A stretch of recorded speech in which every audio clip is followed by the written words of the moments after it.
I'm Holiday Fairchild. I'm a graduate student in communication studies, and I'm studying how aura photography can show us the way people communicate identity through color.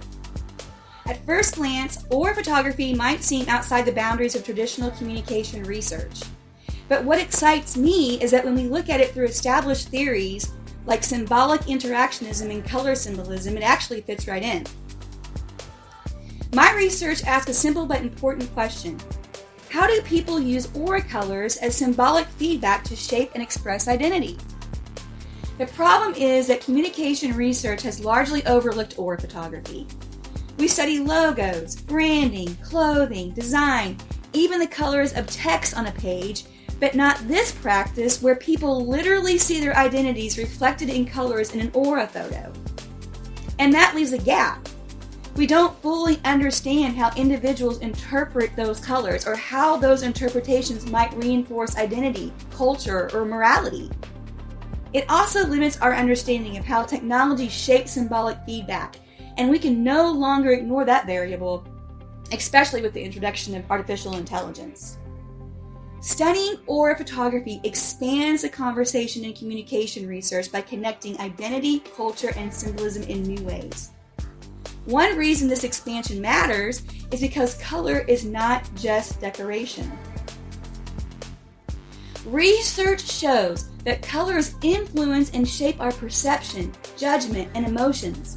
For example, communication scholars Richards and Fink found that students perceived feedback that was written in red ink by their teachers as being harsher and more negative than the same comments that were written in green ink.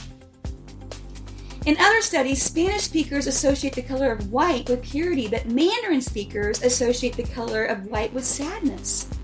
Isn't that interesting?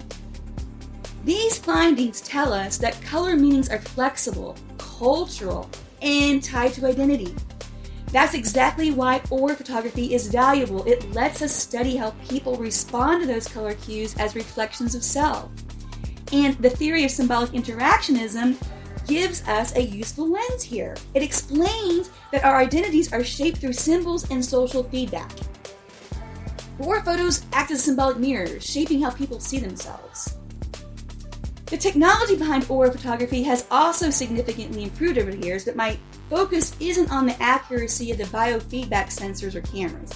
What matters is that aura photography is capturing familiar colors, and those colors carry symbolic meanings that people use to understand themselves and shape their identity. That symbolic meaning is what makes aura photography an extremely valuable way to explore identity and communication. It's also important to note that aura photography systems are based on the 7 spectral colors of the rainbow, which carry powerful symbolic meanings as well. These colors are tied to deeply rooted cultural ideas about what they represent. Color symbolism research shows that we don't just see colors, we read them like codes. For instance, experiments show that people often connect red to intensity or warning, while blue is linked to calmness or trust. If those associations are so ingrained that they show up in lab studies, they're also at play when someone sees their aura image glowing with certain colors. These symbolic patterns show why aura images can't be dismissed as, oh, they're just pretty colors, because they connect directly to how people make meaning and reinforce their identity. My research ties aura photography to the bigger question of how we use symbols to communicate who we are. Think about how we choose colors in clothing, art, or logos to send a message. Aura photography pushes that further by giving people a visual representation they perceive as part of themselves, which they link to their identity.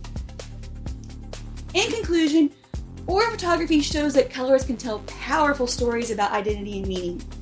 I hope this presentation has given you a glimpse of how aura photography expands communication research into new territory, and that it excites you as much as it excites me to see us breaking ground into new possibilities for studying communication.